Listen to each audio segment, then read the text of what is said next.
Ladies and gentlemen, this is your captain speaking. Welcome aboard Flight 914. Please fasten your seatbelts and observe the no smoking sign. We will take off in 5 minutes. When we're at our cruising altitude, refreshments will be served to you. Our flight will take 37 years. I wish you a pleasant trip. What would you do if you went on a vacation to another city and suddenly found yourself in another country altogether?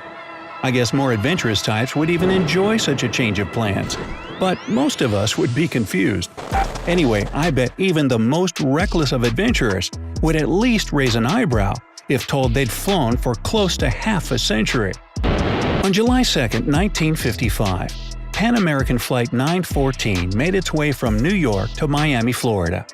It was a fine, sunny day, and 57 passengers on board the plane were looking forward to seeing the warm beaches and palm trees of Florida. The plane took off without trouble, but 3 hours later, when it should have already landed at the destination airport, it was nowhere to be seen. Radars of the control tower in Miami didn't show any approaching aircraft, and no distress signals were received either. When air traffic control contacted the New York tower, they got a perplexing reply. Flight 914 just disappeared from the radars in mid-air. Everything indicated that the plane was lost.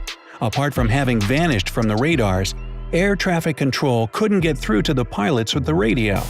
The DC-4 simply vanished into thin air, leaving no trace of itself or any of the people on board. Investigation was started right away. The flight route took the plane over a part of the Atlantic Ocean, and it seemed that the only explanation of its vanishing was that it crashed somewhere along the way. Rescue teams were deployed, the Coast Guard was scanning the waters, but still no luck. Not a single piece of the lost plane was to be found. Investigators could only shrug their shoulders in dismay. 61 people, passengers plus the crew, just blinked out of existence, along with a huge flying machine. Eventually, although the case was never really solved, there was an official statement that the plane crashed, taking the lives of everyone on board. But despite numerous and understandable questions from the grieving relatives, no one could say what really happened to Flight 914, until 37 years later at least. Change of scenery. It's now September 9, 1992, and we're in Caracas, Venezuela. It's a perfectly normal day for Juan de la Corte, air traffic controller at the Caracas airport. He turned up at work, made some coffee, and took his seat, overlooking flights. He was giving some minor comments on a flight in progress when something weird happened. Seemingly out of nowhere, a new dot appeared on the radar. It was as if an aircraft had just popped up from nothingness, or as if it had been hiding from the radar and now decided to show up. Either way, it was a strange thing to see near a civil airport, and de la Corte checked the reading several times, thinking at first that it was a mistake. It wasn't though. The readings were correct, and soon he and his colleagues were able to see it with their own eyes.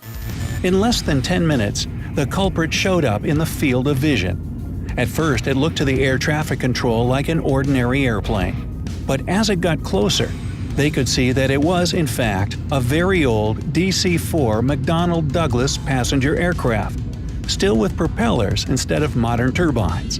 Such planes were still in use, but they'd grown obsolete and mostly replaced by more contemporary ones. But that wasn't even the beginning of weird. The real confusion began when the pilot of the mysterious aircraft contacted the tower and asked in English, "Where are we?"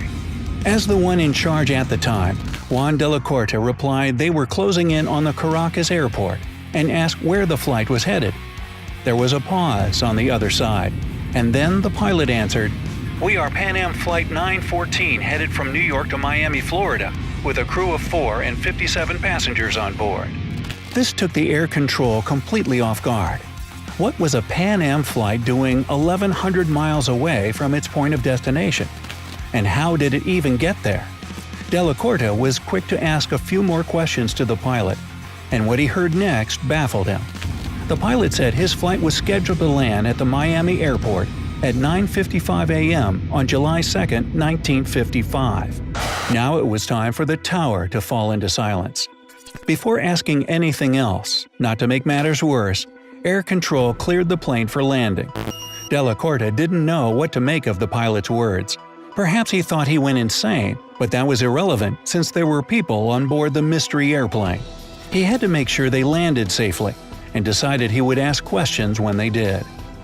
Ground units were immediately called to assist the plane and the passengers, and it landed without trouble. Having relaxed a little bit, Juan finally decided to ask something that bothered him. "Did you know today is May 21, 1992? Another pause that ensued told him it was a huge mistake to say that. As the ground crew approached the airplane, the pilot's bewildered voice on the radio said, "What are you talking about?" When Della Corta heard that, he knew he would have to order security guards to go to the plane and escort the passengers and the crew. However, as they were moving towards the aircraft, the pilot did something nobody expected. Juan heard the flight captain's panicking voice saying, "No, stay away! We're leaving now!" And indeed, he started the engines again and, without waiting for takeoff clearance, taxied the plane to the runway. Juan tried to stop him over the radio, telling him he was creating a dangerous situation, but the pilot didn't respond. He simply drove to the runway, accelerated, and took off. For some time, the plane could be seen in the air. Soon, it only appeared as a dot on the radar, and then it vanished again. No words could describe the shock Juan Della Corta and his colleagues at the air control tower were in. They had just seen an old airplane appearing out of nowhere, the pilot telling them he was headed to Miami, and before they could do anything, it flew away again, only to disappear in thin air like it had been a collective hallucination. No trace was found of that plane ever again, and to this day, no one can explain what happened that morning in Caracas. Smell that? Smells kinda fishy, right? I must say though, there's much dispute about the credibility of this event. Back in 1985, a tabloid called Weekly World News was the first to cover this story. And yes, I just said 1985, 7 years before the most popular version appeared. Later, the same newspaper retold the story twice more, only with other details, and with 1992 set as the date of the time-traveling aircraft appearing in the future. The picture of Juan Della Corta, the air traffic controller in Caracas, also differed from the 1985 original, so the story was largely announced fake and it became sort of an urban legend. However, the legend still lives, and many sources retell it in their own way. Some even go as far as to say that the passengers of the plane eventually returned to their homes, and strangely, none of them looked a day older than 37 years prior, while everyone they knew grew old at a humanly pace. They say doctors examined the pilot, the crew, and the passengers, but couldn't find anything out of the ordinary. The people were healthy. Now this part doesn't look even remotely credible though, because no solid piece of evidence can be found about 61 people returning from a decades-long flight. I mean, come on, wouldn't they have run out of snacks? One thing that keeps popping up on the internet and piquing the interest of paranormal enthusiasts is a small pocket calendar that somehow was left on the Caracas airport runway when the notorious plane took off. The thing about it is that it's from 1955, and allegedly remains the only artifact of that weird encounter. There are still people who claim the calendar is real, but once again, there's no actual proof of its existence. Ah well, who knows? Maybe it's just a tall tale, an urban legend indeed. Or it could be a huge conspiracy to hide the fact that time travel is possible. I guess we'll never know. Wink wink. And what do you think? Was Flight 914 really lost in time for 37 years? Or is it all just a hoax? Let me know down in the comments. If you learned something new today, then give this video a like and share it with a friend. But hey, don't fly away just yet. We have over 2,000 cool videos for you to check out. All you have to do is pick the left or right video, click on it, and enjoy. Stay on the bright side of life.